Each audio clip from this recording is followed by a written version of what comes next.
Hello students, ਅੱਜ ਅਸੀਂ BEd ਦਾ ਸੈਮ 1 ਦਾ paper 3 teaching learning process ਕਰਨ ਜਾ ਰਹੇ ਹਾਂ। ਤਾਂ ਇਹਦੇ ਵਿੱਚ ਟੌਪਿਕ ਹੈ ਸਾਡੇ ਕੋਲ ਕੋਗਨੀਟਿਵਿਜ਼ਮ, ਸਕੂਲ ਆਫ ਸਾਈਕੋਲੋਜੀ। ਕਿਉਂਕਿ ਇਹ ਸਾਈਕੋਲੋਜੀ ਦੇ ਨਾਲ ਸੰਬੰਧਿਤ ਆ ਅਤੇ ਦਿਮਾਗ ਦੀ ਜਿਹੜੀ ਸਟੱਡੀ ਆ, ਨੌਲੇਜ ਆ, ਉਹਦੇ ਨਾਲ ਸੰਬੰਧਿਤ ਆ।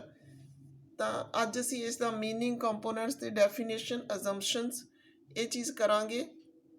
ਇੰਪੋਰਟੈਂਟ ਟੌਪਿਕ ਆ। ਤੁਹਾਡੀਆਂ 3 ਅਪਰੋਚਿਸ ਨੇ ਇਹਦੇ ਵਿੱਚ ਸਿਲੇਬਸ ਦੇ ਵਿੱਚ। ਤਾਂ ਤਿੰਨਾਂ ਦੇ ਵਿੱਚੋਂ ਸੈਕਿੰਡ ਅਪਰੋਚ ਆ। ਸਭ ਤੋਂ ਪਹਿਲਾਂ ਅਸੀਂ ਇਹਦਾ ਮੀਨਿੰਗ ਕਰਾਂਗੇ ਕਿ ਇਹ ਅਪਰੋਚ ਹੈ ਕਿਸ ਚੀਜ਼ ਬਾਰੇ। Cognitive psychology is a sub-discipline of psychology exploring internal mental processes. It is the study of how people perceive, remember, think, speak, and solve problems. Cognitive psychology is radically different from previous psychological approaches in 2 ways. ਤਾਂ ਅਸੀਂ ਦੇਖਦੇ ਹਾਂ ਕਿ ਜਿਹੜੀ ਇਹ psychology ਹੈ, cognitive psychology ਹੈ ਜਿਹੜੀ, ਇਹ ਸਾਈਕੋਲੋਜੀ ਦੀ ਸਬ ਬ੍ਰਾਂਚ ਆ ਜਿਹੜੀ ਇੰਟਰਨਲ ਮੈਂਟਲ ਪ੍ਰੋਸੈਸ ਬਾਰੇ ਆ, ਜਾਂ ਉਸ ਦੇ ਉੱਤੇ ਪ੍ਰਭਾਵ ਪਾਉਂਦੀ ਆ, ਜਾਂ ਉਸ ਨੂੰ ਉਜਾਗਰ ਕਰਦੀ ਆ। It is the study of how people perceive, remember, think, speak and solve problems. ਤਾਂ ਇਹ ਸਟੱਡੀ ਕਿਹਦੇ ਬਾਰੇ ਆ ਕਿ ਲੋਕ ਜਿਹੜੀ ਨੌਲੇਜ ਆ ਉਸ ਨੂੰ ਗ੍ਰਹਿਣ ਕਿਵੇਂ ਕਰਦੇ ਨੇ, ਯਾਦ ਕਿਵੇਂ ਰੱਖਦੇ ਨੇ, ਸੋਚਦੇ ਕਿਵੇਂ ਨੇ, ਬੋਲਦੇ ਕਿਵੇਂ ਨੇ, ਅਤੇ ਪ੍ਰੋਬਲਮਸ ਨੂੰ ਸੋਲਵ ਕਿਸ ਢੰਗ ਨਾਲ ਕਰਦੇ ਨੇ। ਤਾਂ ਇਹ ਜਿਹੜੀ ਸਟੱਡੀ ਆ ਇਹ ਦੂਸਰੀਆਂ ਬਾਕੀ 2 ਸਟੱਡੀਜ਼ ਜਿਹੜੀਆਂ ਬਾਕੀ ਸਟੱਡੀਜ਼ ਨੇ ਉਹਨਾਂ ਤੋਂ 2 ਤਰੀਕਿਆਂ ਨਾਲ ਅਲੱਗ ਆ। ਤਾਂ ਉਹ ਕਿਹੜੇ ਤਰੀਕਿਆਂ ਨਾਲ ਅਲੱਗ ਆ ਅਸੀਂ ਅੱਗੇ ਕਰਦੇ ਹਾਂ। ਇਹਨਾਂ ਨੂੰ ਅਸੀਂ ਕੰਪੋਨੈਂਟਸ ਵੀ ਬੋਲ ਦਿੰਦੇ ਹਾਂ। ਤਾਂ ਕੋਗਨੀਟਿਵਿਜ਼ਮ ਦੇ ਕੰਪੋਨੈਂਟਸ ਨੇ ਜਿਹੜੇ ਉਹ 2 ਢੰਗਾਂ ਨਾਲ ਨੇ, ਮੈਥਡੋਲੋਜੀਕਲ ਅਤੇ ਥਿਓਰੈਟੀਕਲ। ਤਾਂ ਮੈਥਡੋਲੋਜੀ ਜਿਹੜੀ ਆ ਉਹ ਕੀ ਕਹਿੰਦੀ ਆ? The belief that psychology can be fully explained by the use of experiments, measurements and scientific method. ਤਾਂ ਇਹਦੇ ਹਿਸਾਬ ਨਾਲ ਕੀ ਆ, ਜਿਹੜੀ ਕੋਗਨੀਟਿਵਿਜ਼ਮ ਉਹ ਐਕਸਪਲੇਨ ਕੀਤੀ ਜਾ ਸਕਦੀ ਆ ਅਭਿਆਸਾਂ ਦੁਆਰਾ, ਮਾਪਾਂ ਦੁਆਰਾ ਜਾਂ ਸਾਇੰਟੀਫਿਕ ਤਰੀਕਿਆਂ ਦੁਆਰਾ।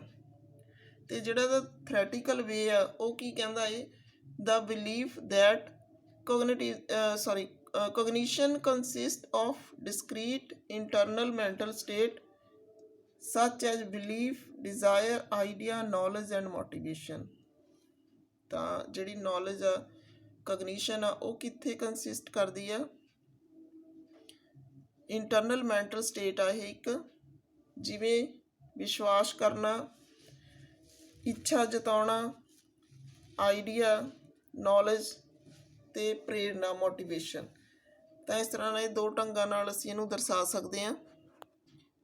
ਜੇ ਅਸੀਂ ਇਸ ਦਾ ਸ਼ਾਬਦਿਕ ਅਰਥ ਦੇਖੀਏ, ਡੈਰੀਵੇਟਿਵ ਮੀਨਿੰਗ ਦੇਖੀਏ, ਤਾਂ ਕੋਗਨੀਟਿਵਿਜ਼ਮ ਜਿਹੜਾ ਸ਼ਬਦ ਆ ਉਹ ਵਰਡ ਕੋਗਨੀਸ਼ਨ ਤੋਂ ਲਿਆ ਗਿਆ ਹੈ। Cognition is the scientific term for mental processes. ਤਾਂ ਦਿਮਾਗੀ ਜਿਹੜੀਆਂ ਗਤੀਵਿਧੀਆਂ ਨੇ, ਕਿਰਿਆਵਾਂ ਨੇ, ਉਹਨਾਂ ਦੀ ਸਾਇੰਟੀਫਿਕ ਟਰਮ ਆ ਇਹ। It refers to information processing abilities of human including perception, learning, remembering, judging and problem solving. ਤਾਂ ਇਹ ਜਿਹੜੀ ਸਟੱਡੀ ਆ ਇਨਫੋਰਮੇਸ਼ਨ ਦੀ ਪ੍ਰੋਸੈਸਿੰਗ ਆ ਇਹ, ਜਿਹੜੀ ਮਨੁੱਖਾਂ ਨੂੰ ਇਸ ਕਾਬਲ ਬਣਾਉਂਦੀ ਹੈ ਕਿ ਉਹ ਯਾਦ ਰੱਖ ਸਕਣ, ਸਿੱਖ ਸਕਣ, ਜਾਂ ਫੈਸਲੇ ਲੈ ਸਕਣ, ਜਾਂ ਪ੍ਰੋਬਲਮਸ ਨੂੰ ਸੋਲਵ ਕਰ ਸਕਣ, ਜਾਂ ਕੋਈ ਵੀ ਜਿਹੜੀ ਨੌਲੇਜ ਆ ਉਸ ਨੂੰ ਗ੍ਰਹਿਣ ਕਰ ਸਕਣ। ਕੋਗਨੀਸ਼ਨ ਇਜ਼ ਸਟੱਡੀਡ ਇਨ ਵੇਰੀਅਸ ਡਿਸਿਪਲਨਸ ਸੱਚ as psychology, philosophy, linguistic and computer science. ਤਾਂ ਇਹ ਸਿਰਫ ਸਾਈਕੋਲੋਜੀ ਦਾ ਵਿਸ਼ਾ ਨਹੀਂ, ਇਹ ਕਾਫੀ ਜ਼ਿਆਦਾ ਵਿਸ਼ਿਆਂ ਦੇ ਵਿੱਚ ਸਟੱਡੀ ਕੀਤਾ ਜਾਂਦਾ ਹੈ ਟੌਪਿਕ। ਤਾਂ ਉਹ ਸਾਈਕੋਲੋਜੀ 'ਚ ਤਾਂ ਹੈ ਹੀ ਹੈ, ਇਸ ਤੋਂ ਇਲਾਵਾ ਫਿਲਾਸਫੀ, ਲਿੰਗੁਇਸਟਿਕ ਅਤੇ ਕੰਪਿਊਟਰ ਸਾਇੰਸ ਦੇ ਵਿੱਚ ਵੀ ਇਹ ਟੌਪਿਕ ਸਟੱਡੀ ਕੀਤਾ ਜਾਂਦਾ, ਜੇ ਕੰਸੈਪਟ ਸਟੱਡੀ ਕੀਤਾ ਜਾਂਦਾ ਹੈ। ਫਿਰ ਅੱਗੇ ਹੈਗੀ ਆ ਡੈਫੀਨੇਸ਼ਨਸ ਇਸ ਦੀਆਂ। ਕੋਗਨੀਟਿਵ ਥਿਊਰੀਜ਼ ਐਮਫਸਾਈਜ਼ ਦ ਚਾਈਲਡ's ਕੌਨਸ਼ੀਅਸ ਥਾਟ। ਤਾਂ ਡੈਫੀਨੇਸ਼ਨ ਹੈ ਇੱਕ ਸਾਡੇ ਕੋਲ ਕਿ ਜਿਹੜੀ ਇਹ ਕੋਗਨੀਟਿਵ ਥਿਊਰੀਜ਼ ਨੇ ਇਹ ਬੱਚੇ ਦੇ ਕੌਨਸ਼ੀਅਸ ਥਾਟਸ ਦੇ ਉੱਪਰ ਜ਼ੋਰ ਪਾਉਂਦੀਆਂ ਨੇ, ਜਿਹੜੀਆਂ ਇਨਸਾਈਡ ਦਾ ਲਰਨਰਸ ਮਾਈਂਡ, ਜਿਹੜੀਆਂ ਕਿ ਲਰਨਰ ਦੇ ਮਾਈਂਡ ਦੇ ਵਿੱਚ ਹੁੰਦੀਆਂ ਨੇ। Cognitivism refers to the study of mind and how to obtain processes and store information. ਜਿਹੜੀ ਇਹ ਅਪਰੋਚ ਆ ਸਾਈਕੋਲੋਜੀ ਦੀ ਜਾਂ ਮੈਂਟਲ ਲੈਵਲ ਦੀ ਸਟੱਡੀ ਆ ਜਿਹੜੀ ਉਹ ਇਸ ਲਈ ਜਾਣੀ ਜਾਂਦੀ ਆ ਕਿ ਜਿਹੜੇ ਵਿਅਕਤੀ ਨੇ ਉਹ ਕਿਸ ਤਰ੍ਹਾਂ ਇਨਫੋਰਮੇਸ਼ਨ ਨੂੰ obtain ਕਰਦੇ ਨੇ, ਕਿਸ ਤਰ੍ਹਾਂ ਉਸ ਨੂੰ ਪ੍ਰਕਿਰਿਆ 'ਚ ਲੈ ਕੇ ਆਉਂਦੇ ਨੇ, ਕਿਸ ਤਰ੍ਹਾਂ ਉਸ ਨੂੰ ਮਾਈਂਡ ਦੇ ਵਿੱਚ ਸਟੋਰ ਕਰਕੇ ਰੱਖਦੇ ਨੇ। ਤਾਂ ਅਸੀਂ ਇਸ ਦਾ ਨਤੀਜਾ ਕੱਢ ਸਕਦੇ ਹਾਂ। ਕੋਗਨੀਟਿਵਿਜ਼ਮ is an approach applied in teaching learning process to understand the process of cognitive development of children। ਤਾਂ ਜਾਣਕਾਰੀ ਬੱਚਿਆਂ ਨੂੰ ਦੇਣੀ ਟੀਚਿੰਗ ਲਰਨਿੰਗ ਪ੍ਰੋਸੈਸ ਦੇ ਵਿੱਚ ਪ੍ਰੋਸੈਸ ਨੂੰ ਅੰਡਰਸਟੈਂਡ ਕਰਨਾ ਅਤੇ ਬੱਚਿਆਂ ਨੂੰ ਜਾਣਕਾਰੀ ਜਿਹੜੀ ਆ ਉਸ ਨੂੰ ਬੱਚਿਆਂ ਦੀ ਜਾਣਕਾਰੀ ਦੀ ਸ਼ਕਤੀ ਨੂੰ ਵਿਕਸਿਤ ਕਰਨਾ, ਜਿਹੜਾ ਇਸ ਦਾ ਮੇਨ ਮੋਟਿਵ ਆ। ਅੱਗੇ ਅਜੰਪਸ਼ਨਸ ਕਰਦੇ ਹਾਂ ਅਸੀਂ। ਅਜੰਪਸ਼ਨਸ ਦੇ ਵਿੱਚ ਸਭ ਤੋਂ ਪਹਿਲੀ ਹੈਗੀ ਚਾਈਲਡ ਇਜ਼ ਨਾਟ ਮੈਕੈਨਿਸਟਿਕ। ਜਿਹੜਾ ਬੱਚਾ ਹੈ ਉਹ ਮਸ਼ੀਨ ਨਹੀਂ ਹੈ। ਤਾਂ ਬਿਹੇਵੀਅਰਿਜ਼ਮ ਦੇ ਅਨੁਸਾਰ, ਜਿਵੇਂ ਬਿਹੇਵੀਅਰਿਜ਼ਮ ਦੇ ਵਿੱਚ ਸੀ ਕਿ ਬੱਚਾ ਹੈ ਜਿਹੜਾ ਉਹ ਬਿਹੇਵੀਅਰ ਦੇ ਉੱਤੇ ਜਿਹੜਾ ਅਸਰ ਆ ਬੱਚੇ ਦਾ ਬਿਹੇਵੀਅਰ ਦੇ ਉੱਤੇ ਕਿਵੇਂ ਪੈਂਦਾ ਏ, ਸੂਚਨਾਵਾਂ ਇਕੱਠੀਆਂ ਕਰਨੀਆਂ ਨੇ ਅਤੇ ਉਹਨਾਂ ਨੂੰ ਅਭਿਆਸ 'ਚ ਲੈ ਕੇ ਆਉਣਾ, ਇਹ ਪ੍ਰੋਸੈਸ ਆ। ਪਰ ਇੱਥੇ ਕੀ ਆ, ਇੱਥੇ ਇਸ ਤੋਂ ਇਲਾਵਾ ਹੋਰ ਵੀ ਬਹੁਤ ਸਾਰੀਆਂ ਗੱਲਾਂ ਨੇ ਜਿਹਦੇ ਵਿੱਚ ਬੱਚਾ ਹੈ ਜਿਹੜਾ ਆਪਣੀ ਕਿਰਿਆ ਪ੍ਰਤੀਕਿਰਿਆ ਦਿਖਾਉਂਦਾ ਏ ਅਤੇ ਉਹਨਾਂ ਨੂੰ ਅਰਥ ਪ੍ਰਦਾਨ ਕਰਦਾ ਏ, ਜਾਂ ਫਿਰ ਅਸੀਂ ਕਹਿ ਸਕਦੇ ਹਾਂ ਕਿ ਉਹ ਜਿਹੜਾ ਏ ਉਹ ਆਪਣੇ ਜੋ ਵੀ ਗ੍ਰਹਿਣ ਕਰਦਾ ਏ ਸੂਚਨਾਵਾਂ, ਉਹਨਾਂ ਨੂੰ ਆਪਣੇ ਮਾਈਂਡ ਦੇ ਵਿੱਚ ਰੱਖਦਾ ਏ ਅਤੇ ਸੋਚਦਾ ਕਿਵੇਂ ਆ ਅਤੇ ਉਹਨਾਂ 'ਤੇ ਰਿਐਕਟ ਕਿਵੇਂ ਕਰਦਾ ਏ। ਲਰਨਿੰਗ ਔਰ thinking is not blind drill. ਕਹਿੰਦਾ ਸਿੱਖਣਾ ਜਾਂ ਸੋਚਣਾ ਸਿਰਫ ਬਲਾਈਂਡ ਡਰਿਲ ਨਹੀਂ ਹੈਗੀ, ਜਾਂ ਅੰਧਾਧੁੰਦ ਨਹੀਂ ਹੋਣਾ ਚਾਹੀਦਾ। ਜਿਹੜਾ ਬੱਚੇ ਦੀਆਂ ਗਿਆਨਾਤਮਕ ਸੰਰਚਨਾਵਾਂ ਨੇ ਇਹ ਪ੍ਰੋਸੈਸਿੰਗ ਪ੍ਰਕਿਰਿਆ ਦਾ ਨਤੀਜਾ ਨੇ। ਜਿਹੜੀ ਵੀ ਸੂਚਨਾ ਅੰਧਾਧੁੰਦ ਬੱਚੇ ਨੂੰ ਨਹੀਂ ਦੇਣੀ ਚਾਹੀਦੀ। ਹੌਲੀ ਹੌਲੀ ਜਿਹੜੀ ਉਹਨਾਂ ਦਾ ਮਤਲਬ ਕਿ ਉਹਨੂੰ ਰੀਅਲਾਈਜੇਸ਼ਨ ਕਰਾਉਣਾ ਚਾਹੀਦਾ ਏ। ਤਾਂ ਇਸ ਤਰ੍ਹਾਂ ਨਾਲ ਲਰਨਿੰਗ ਆ ਜਿਹੜੀ ਉਹ ਈਜ਼ੀ ਹੋ ਜਾਂਦੀ ਹੈ। ਜੇ ਅਸੀਂ ਬਹੁਤ ਜ਼ਿਆਦਾ ਮਟੀਰੀਅਲ ਬੱਚੇ ਦੇ ਦਿਮਾਗ ਦੇ ਵਿੱਚ ਇੱਕਦਮ ਹੀ ਪਾ ਦਾਂਗੇ ਤਾਂ ਉੱਥੇ ਜਿਹੜੀ ਇਹ ਪ੍ਰੋਸੈਸ ਆ ਇਹ ਘੱਟ ਚੱਲਦੀ ਹੈ। ਫਿਰ child's mind is dynamic and developing reality.